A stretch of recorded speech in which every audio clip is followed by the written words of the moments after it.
Olha, hoje o doutor Leandro Teles está com a gente. Bem-vindo mais uma vez. Tudo bom? Muito bem, você? Tudo bem. Vamos falar sobre o coma, gente, mitos e verdades do coma. E é legal a gente falar disso, porque as pessoas muitas vezes têm uma ideia tão errada, né? Verdade. Dessa situação, né? Existe muito mito. E até culpa um pouco do jeito meio romanceado, às vezes que o cinema aborda. É verdade. Teve até um trabalho, você falou agora sobre isso, de neurologia, que avaliaram os últimos 30 filmes que abordaram o tema coma. 28 tinham erros graves, Olha isso. sabe, com despertares milagrosos ou com condutas médicas bizarras. Então, de 30 filmes, 28 com graves erros de consultoria neurológica médica, né? Agora, isso é terrível, porque depois, quando, infelizmente, as pessoas podem passar por esse momento, falam, ué, mas por que o meu parente, meu amigo, não está nessa mesma situação que eu vi no filme? Na novela, no filme. Pior, né? Então tem que tomar cuidado, a gente tem que ter uma visão racional com relação ao coma, por isso trouxemos esse tema, que é um tema Legal, absolutamente importante e curioso. Vamos começar com os mitos e verdades, que aí a gente já vai entendendo tudo rapidinho, ó. Vamos ver o primeiro deles? O coma é um tipo de sono mais profundo. Não concordo com essa frase, né? considero mito. O coma é um estado de inconsciência. O paciente ele perde a ciência de si e do meio. Ele está geralmente quase sempre de olho fechado e esse estado ele não é reversível. Ou seja, se eu for lá, chacoalhar, o paciente não acorda. O sono é diferente. O sono é um estado fisiológico. O coma é doença, patológico, é um quadro grave. No sono, o quadro é reversível, no coma não. O sono, ele tem estrutura, arquitetura, né? O sono tem as suas fases, liberação de hormônio. O cérebro, ele funciona bem durante o sono. Aquilo é funcional. No coma, não. No coma, o estado é patológico, o cérebro funciona mal e o organismo funciona mal. Mas no coma, o cérebro, ele funciona de que jeito? Porque, quer dizer, a pessoa continua viva, eu falo viva, gente, porque morte cerebral é outra história. Exatamente. Quer dizer, então, as áreas todas do cérebro estão vivas. Na verdade, quando você está em coma, a área que mantém você vigio acordado ou você oscilando entre acordado e dormindo, que é normal, ela para de funcionar. O cérebro entra num sistema um pouco stand-by. Ele faz o básico. Então, por isso que a pessoa não está morta. Mas a pessoa não consegue reagir. Então, ela se mexe pouco, ela não percebe o ambiente ao seu redor, ela não abre os olhos. Então, é uma situação grave e ela é insustentável. A não ser que você tenha, lógico, médicos ajudando na respiração, na proteção de via aérea. Então, é um quadro dramático, grave, que tem que ser abordado na urgência, na emergência. Mas o cérebro não para completamente, mas ele se reduz ao mínimo de atividade. Agora, o coma também não é tudo ou nada, Kátia. Ele é um espectro. Existem comas piores, mais profundos, e comas mais superficiais. Então, existe um degradê. Então, depende também de qual estágio o paciente está. Não é um tipo só de coma, Não né? é um tipo só e nem uma causa só. Vamos ver mais uma? Uma pessoa em coma tem sempre graves lesões cerebrais. Isso é mito. Na verdade, a gente tem dois tipos de pacientes em coma. Aquele com lesões cerebrais, então o cara teve um AVC, ficou sem oxigênio, ou ele teve um traumatismo craniano, ou um tumor. Então existe coma por lesão cerebral, que pode ser múltipla, em várias regiões, ou até uma localizada bem em cima da área, no tronco, que mantém a pessoa acordada. Então a pessoa pode ter ou uma lesão ou várias. Agora, existem pessoas que entram em coma sem lesão nenhuma. Por exemplo, a glicose no sangue cai, hipoglicemia, ou sobe a níveis muito altos, entra em coma. A tireoide, ela tem uma grave disfunção, hipotireoidismo grave, pode levar ao coma. Intoxicações, coma alcoólico, coma por drogas, ou até por remédio de dormir, que a pessoa toma excessivamente, para querer se suicidar ou não, coma por intoxicação. Se o rim para de funcionar, o paciente pode entrar em coma. Mas então são tantas causas, né? Insuficiência hepática. Então o coma ele pode ser por problemas clínicos e o cérebro ele fica sem lesão. Mas se você não reverter logo, com o tempo ele pode se lesionar. Então você tem comas por causas de lesão cerebral. Esses são mais graves, o risco de sequela é maior, e tem comas de causa clínica, que vão se tornar graves se a causa não for revertida.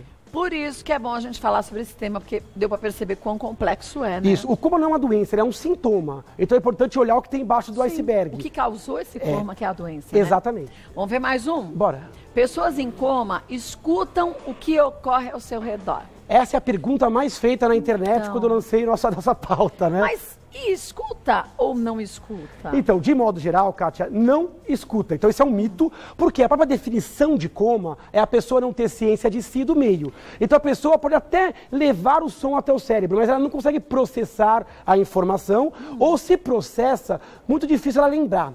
Agora, Kátia, tem casos peculiares. Por exemplo, o paciente está saindo do coma ou o paciente está oscilando o nível de consciência. Ele pode, para um leigo, parecer que está em coma, mas na verdade ele está sensível a algum estímulo. Por isso que as pessoas me perguntam, devo falar ou não? A resposta é, fale. Se você não falar, Kátia, é certeza que a pessoa não ouviu. Sim. Se você falar, ela pode ouvir, lembrar ou não. Então, na dúvida, é melhor você falar. Até porque falar com pessoas em coma não faz bem só para o paciente em coma. Faz bem para quem está falando pessoa, também. né? Então, essa hora traz emoção. Se o médico autorizar, porque às vezes o paciente está isolado, mas se o paciente puder tocar, toque. Converse, fale sobre os seus sentimentos. Pode ser que alguns pacientes que estejam oscilando ou que estejam superficializando o coma, eles possam lembrar do que você falou. Daí faz sentido, porque aí a gente lembra de alguns casos e que a gente conhece muita gente que fala, ah, não, eu estava em coma e ouvi. Fulano falou isso, isso, isso. E fulano fala, é verdade, falei. Isso. Foi nessa oscilação, exatamente, né? Ou na superficialização. Então, de modo geral, o paciente categoricamente, cientificamente em coma, tende a não escutar ou não processar e não lembrar. Mas como é uma coisa degradê, espectral, na saída do coma ou em casos onde a pessoa acorda e dorme, mesmo que não abra o olho, você pode ter fenômenos de lembrança de coisas que foram ditas. Vamos ver mais um mito ou verdade? Vamos. A pessoa que retorna de um coma tem ideia tempo que se passou desde o início do quadro. Volto já. Será que... Voltando com o Dr. Leandro Teles, vamos ver, olha, se é um mito ou verdade. A pessoa que retorna de um coma tem ideia do tempo que passou desde o início do quadro. Mito, tem? né? Na verdade, a pessoa não tem ideia, porque o que dá ideia de passagem de tempo, Kátia, é a fixação de memórias. Então, como a pessoa não está fixando memórias então, na linha consciente, ela não tem ideia. Então, quando ela volta, ela tem ideia daquela fase intermediária. Então, ela pode ter flashes, pode ter pensamentos meio confusos, mas ela não sabe se ela ficou um dia, um mês, 2 meses, 3 meses. Às vezes ela até se surpreende com a aparência que se alterou das pessoas que a cerca, porque para ela pode ser que o tempo tenha parado no início do coma e voltado, porque não fixou memórias de forma consciente. Nos filmes, você diz que de 30 a 28 estão todos errados. A gente às vezes vê que a pessoa acorda e para ela é como se ela tivesse dormido, como a gente deitou ontem à noite e acordou hoje cedo. Existe a muito... maioria isso? Não. Existe muito erro ali, né? Primeiro que essa coisa de despertar milagroso, a pessoa está super grávida durante meses, ou o médico que se aproxima com uma máquina, aí o paciente acorda. Os erros mais comuns são, eles acompanham o paciente em coma por muito tempo e ele não perde musculatura, sendo que na vida real a imobilidade leva uma perda de massa muscular. Tem filmes que o paciente continua bronzeado, a pele continua bronzeada, sendo que isso é impossível, né? Passado algumas semanas, o paciente fica bem claro, pálido. Então, esses erros são muito comuns e não se traduzem a algo real. Quem tem pacientes em coma, já acompanhou familiares e amigos em coma, sabe que a vida real é muito mais complicada, né? Vamos ver mais um? Bora. Colocar alguém em coma pode ser útil em alguns casos. É o tal do coma induzido? Isso, verdade. Esse tema é um termo polêmico, coma induzido. Na verdade é uma sedação. O paciente, ele não desperta, ele fica inconsciente. Isso pode ser útil, sim. Em momentos onde você tem que ter tempo para a doença passar. Então, quando o paciente está acordado, o metabolismo cerebral, ele é maior. Então, isso pode levar mais inchaço, mais perda. Então, às vezes o paciente volta de uma parada, o médico opta por algumas horas ou poucos dias, mantê-lo sedado, tranquilo, ou tratando alguma infecção. Então, em casos selecionados, o médico pode manter o paciente em coma. Isso pode ser benéfico. É como poupar um pouco de energia e evitar que o paciente se mexa ou que dificulte o tratamento. Tem casos também que o médico opta por acordar o paciente um pouquinho por dia. Ele faz um despertar diário, só para o paciente voltar, ele ser examinado e tal, e depois volta a adormecer. Então isso é caso a caso. Mas existe essa entidade, entre aspas, coma induzido, ou situações em que o médico opta por deixar o paciente inconsciente por um tempo. É como se o corpo, quando a gente está nesse coma, hipoteticamente dizendo, induzido, ele consegue se virar mais para aquilo que ele tem que dar energia para curar e não gasta energia com o resto? Exatamente. A analogia que você fez é perfeita. Poupa gasto energético. Além disso, você pode evitar problemas de reperfusão, levar muito sangue, levar mais toxinas para o cérebro. Você pode diminuir a inflamação. Às vezes o cérebro está inchado, igual o nosso joelho fica inchado. Isso demora algum tempo. Então o médico sabe que o paciente ficar acordado talvez não ajude muito. E deixa ele até ansioso, às vezes fica ansioso, às vezes está com tubo e tal. Então o médico ele pode optar em alguns momentos por manter o paciente sedado ou, entre aspas, em coma induzido. Vamos ver mais um? Independente da causa do coma, o paciente apresenta grandes riscos à saúde nesse estado. Isso é verdade. O prognóstico do coma depende da lesão. Então a causa é muito importante, a idade, se o paciente é idoso ou não, o tempo que ele ficou em coma. Agora, independente da causa, Kátia, o paciente em coma ele está desprotegido. Então ele tem risco de ter trombose, porque ele não se mexe, ele perde muita musculatura, ele às vezes está entubado com o tubo dentro da boca ou na traqueostomia, dá risco de infecção pulmonar, quase sempre está na UTI, onde tem bactérias perigosas. Então é um estado sempre crítico, delicado, sempre ameaçador, sempre delicado, independente da causa. Os riscos são múltiplos e o paciente tem que estar sempre cercado de uma excelente equipe médica. Bom, volto. E a gente vai falar mais sobre como dá tempo de você. Voltando com o Dr. Leandro Teles, vamos ver mais um? Vamos lá. Vamos ver o próximo qual é. Existem medicamentos que tiram o paciente do coma. Isso é mito. Nem medicamento, nem máquinas. Na verdade, para tirar o paciente do coma, você precisa reverter a situação doença, né? que levou ele ao coma. Então, o coma é a via final de várias opções. Então, o médico tem que reverter e, às vezes, demanda tempo. Às vezes, isso é possível, às vezes, não é possível.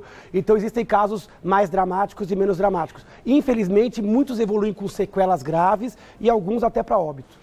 Mas pode ser que a pessoa passe o resto da sua vida em coma? Por exemplo, Schumacher tá em coma há quanto tempo? Então, o dado do Schumacher, a gente não tem muitos dados Mas faz real. muitos anos, mas, né? às vezes, o paciente, Kátia, ele sai do coma, quer dizer, ele abre o olho, passa a acordar e dormir, mas ele não tem muita condição cognitiva, intelectual. É como se tivesse perdido massa Exatamente. cerebral? Esses casos a gente chama de estado vegetativo persistente. Esse vegetativo não é o que o pessoal fala vegetal, virou uma planta, não. Vegetativo é porque o paciente só consegue manter as funções vegetativas que são autonômicas. Ele controla a pressão, a frequência cardíaca, mas ele não consegue conversar, bater papo, andar. Então, alguns pacientes muito graves, que tiveram lesões cerebrais graves, eles podem evoluir do coma para um quadro que é quase igual ao coma. A diferença é que ele abre o olho, que ele dorme e acorda. Mas isso não quer dizer que a pessoa está voltando do coma, vamos dizer Não, assim, às vezes é até pior, ele sai numa situação pior. Existem outros quadros, que é o minimamente consciente, onde ele pode falar sim ou não, apertar a mão, mas não faz muita coisa. Níveis variados de sequela. Agora, tem sim comas meio crônicos, pacientes que ficam em coma durante meses e até anos com os olhos fechados. Então, todas essas alternativas são possíveis, dependendo da gravidade e se há ou não lesão cerebral. Vamos ver mais um? Coma profundo é diferente de morte cerebral. Isso é verdade, ainda bem que é, porque você fez essa afirmação categórica e correta. Morte cerebral exige que o paciente esteja em coma, em coma profundo, não responda a nada, mas exige mais que isso. Exige que tenha uma causa bem definida e catastrófica e irreversível. Existem 2 exames feitos por médicos que comprovem nenhuma atividade cerebral. Pode ter alguns reflexos medulares e tal, mas não pode ter nenhuma atividade cerebral e exige exames, né, que mostrem que não há fluxo cerebral ou que não há onda cerebral. Então existe um protocolo que define que o paciente está em morte cerebral. Morte cerebral significa o quadro é irreversível, esse paciente está morto. Mesmo que o coração esteja batendo, mesmo que ele pareça quentinho, que a pele esteja boa, e ali tem uma janela para você poder, eventualmente, retirar órgãos e fazer a doação. Então, é um quadro irreversível, onde existem critérios que têm que ser preenchidos. Tá? O paciente de morte cefálica, se não doar os órgãos, ele, em dias, horas, a poucos dias, acaba morrendo, porque o cérebro ele perde o controle dos órgãos e o paciente evolui com insuficiência múltipla de órgãos. Mas existe uma janela entre a morte cerebral e a morte do corpo. E, eventualmente, se o paciente for doador, pode ser útil para alguém neste momento. E olha, gente, vou te falar uma coisa. A gente nunca pensa que vai passar por um momento como esse, algum familiar da gente. Então é bom que a gente comece a falar na família da gente sobre esses assuntos, porque a gente espera que não aconteça nem com você, nem com ninguém aí da sua família. Mas caso aconteça, de você falar da sua vontade, se assim for, de você ser doador de órgãos. A gente vê que existe uma fila tão grande de pessoas aguardando a doação de um órgão e, às vezes, isso não é possível porque simplesmente a gente não faz um comentário com a família. Exatamente. Né, tem gente que evita e fala, nossa, eu não vou falar disso. É importante comunicar, né, o que deve ser feito caso eu evolua com uma doença grave. Até porque, às vezes, isso acontece de um segundo para o outro. Um acidente, por exemplo. Exatamente. E, às vezes, a sua vontade não é obedecida simplesmente porque você não falou, não comunicou. É verdade. Vamos para as perguntas? Tem muita dúvida. Elizabeth, o esposo da minha vizinha errou a dose de aplicação da insulina e entrou em coma por cerca de 2 dias. O médico disse que ele deu muita sorte, que o atendimento foi muito rápido. Hoje ele leva a vida normal e sem nenhuma sequela. Isso é possível? É possível. é muito possível. Aquele que a gente falou, o coma às vezes não traz lesão cerebral. Esse paciente errou a dose da insulina, imagino eu que tenha tomado a mais do que devia, aí a glicemia caiu. Isso é o beabá da medicina. O paciente chegou em coma, uma das primeiras coisas que você faz é sempre um destro, aquela picadinha no dedo, pra medir, né? Porque se tiver baixo, o médico rapidamente repõe a glicose, às vezes associa uma vitamina, que é a vitamina B1, então ele vai lá e o paciente acorda. Então, a hipoglicemia pode simular AVC e pode causar o coma. E é uma das causas reversíveis. Ali ele realmente deu sorte de rapidamente ter atendimento e acabou evoluindo sem sequela. Não é tão frequente, infelizmente, esse tipo de caso, mas é tão bom, né? O paciente esteve à beira da morte e saiu sem sequelas. É um exemplo muito bom de uma causa reversível. Isso, gente, tem que prestar atenção na hora de aplicar remédios, não só insulina, né? Fazer a dosagem certa, não ter pressa no tempo correto de aplicação determinado pelo médico. Exatamente. Né? O erro na dose de remédio pode levar ao coma. Por insuficiência renal, hepática, por intoxicação, como os remédios para dormir, e aqui na glicemia também. Interessante notar que a glicemia muito alta também pode levar ao coma. Então aquelas glicemias acima de 600, 700, principalmente quem tem diabetes tipo 1. Que pega pessoas mais jovens. Às vezes o diagnóstico é feito num momento de sonolência, até coma, por estado de cetoacidose. Você sabe que tinha uma amiga minha que descobriu que a filha era diabética numa situação dessa. Ela teve Tava problema... na escola, a filha entrou em coma, a escola ligou e ela correu para o hospital e souberam que a menina era diabética. Graças a Deus não deu nada. Mas podia virar óbito também, né? Podia virar óbito. O diagnóstico tem que ser rápido e quando feito perfeitamente, o cérebro mantém a estrutura. Ele só desligou, ele só ficou em stand-by. Mas se demorar muito, começa a ter problema irreversível. Volto que tem mais um tantão de perguntas. Legal. Agora. Obrigada, viu? Voltando com o doutor Leandro Teles, a Clara contou uma história, ó. Meu primo sofreu um acidente de moto e ficou 2 meses em coma na UTI, porém não precisou de cirurgia. Depois de 2 meses, ele apenas abriu os olhos e movimentava um pouco o pescoço. O médico disse que ele se tornou um vegetal. O quadro se arrasta há mais de 6 anos sem grande melhora. Existe esperança? O que podemos fazer? É muito complicado a gente falar em prognóstico de pacientes que a gente não conhece. Mas ela descreveu um quadro de extrema gravidade, né? Então, olha, um jovem, acidente de moto, muito tempo de coma, 2 meses sem abrir o olho. Olha, imagina 8 semanas sem abrir o olho. Quando abriu o olho, essa questão também é importante, não precisou de cirurgia. Porque às vezes é um hematoma que o médico vai lá e reverte. Quando o médico não consegue operar, às vezes a lesão é aquela que a gente chama de LAD, lesão axonal. Essa é uma causa grave de coma, né? Então parece uma coisa boa, mas pra gente que está acostumado com esse tipo de paciente, é uma coisa que não é boa você não ter operado, porque mostra que não era uma lesão única que ocupava o espaço. Quer dizer, não tinha como você reverter através da operação, Isso, né? O médico ele teve que esperar e cuidar do paciente. E aí ele acordou. Só que ele acordou, ele só abre os olhos, então saiu do coma e só mexe o pescoço. E em 6 anos não houve grande melhora. Então esse quadro, apesar de a gente não conhecer, denota um quadro de deve ter tido lesão difusa, talvez axonal, acidente de moto grave, em 6 anos, eu acho que a chance de ele ter uma sequela grave é muito grande. Falar se tem jeito ou não, acho que só quem está acompanhando o caso, sempre alguma melhora pode existir, mas é um caso de extrema gravidade, como a gente viu em algumas pessoas famosas. É verdade. Quando você falou do Schumacher, teve o próprio Shaolin, acidentes graves e depois o estado neurológico de gravidade muito intensa. Já a gente teve outros casos, que nem do Gerson Brenner também, né? Sim.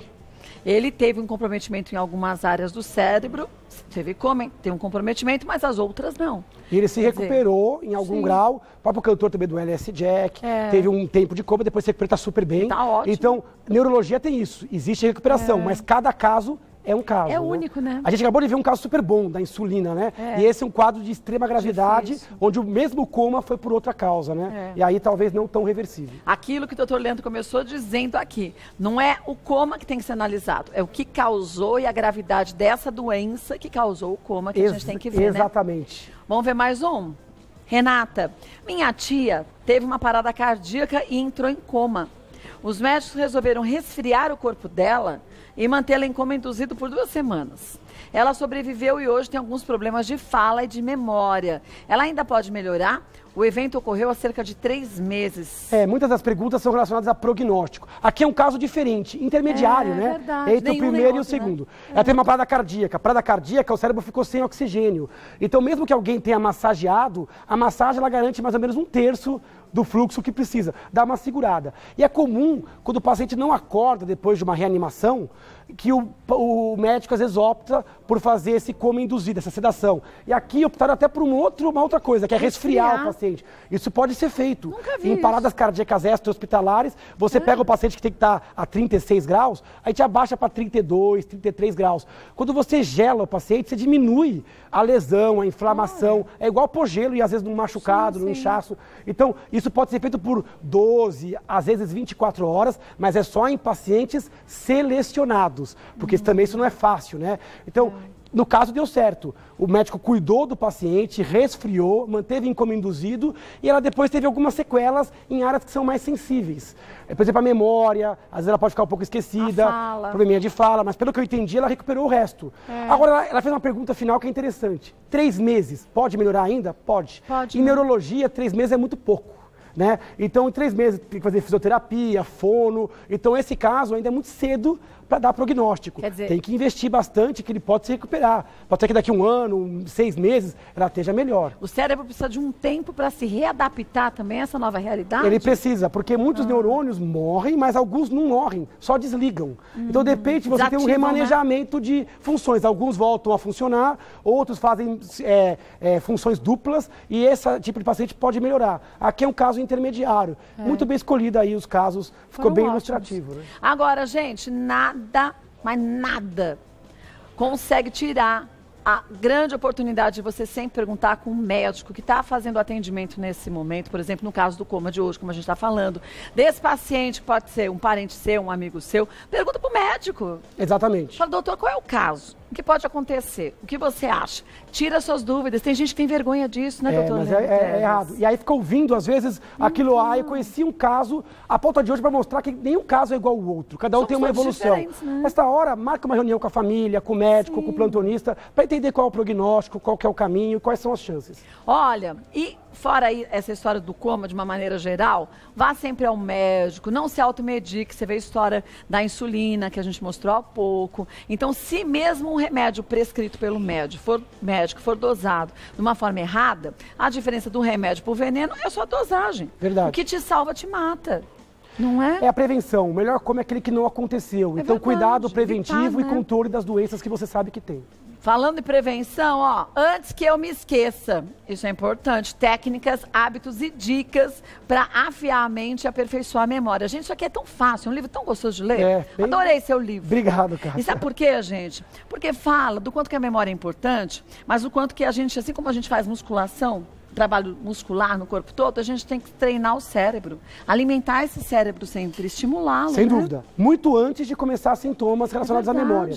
Então, no livro a gente aborda a questão de hábitos preventivos e que pode melhorar a memória, a concentração e o desempenho cognitivo e emocional para pessoas que não têm nada, de qualquer idade. Então, a ideia foi uma linguagem bem acessível, bem fácil. Bem fácil. Onde você encontra o livro? Nas principais livrarias. Hoje em dia tem tanta livraria que você consegue pedir os livros pela internet. Aproveite com uma leitura gostosa. Para conhecer um pouco mais do trabalho do Dr. Leandro Teles e outras pautas também, leandroteles.com.br, no Facebook. Facebook é uma fanpage, neurologista Leandro Teles, e no Instagram, Neuroleandro Teles. Tem as fotinhos e tudo mais. Um beijo, obrigada. Parabéns Obrigada por vocês terem ido ontem, viu? Não, obrigada, viu? Obrigada mesmo.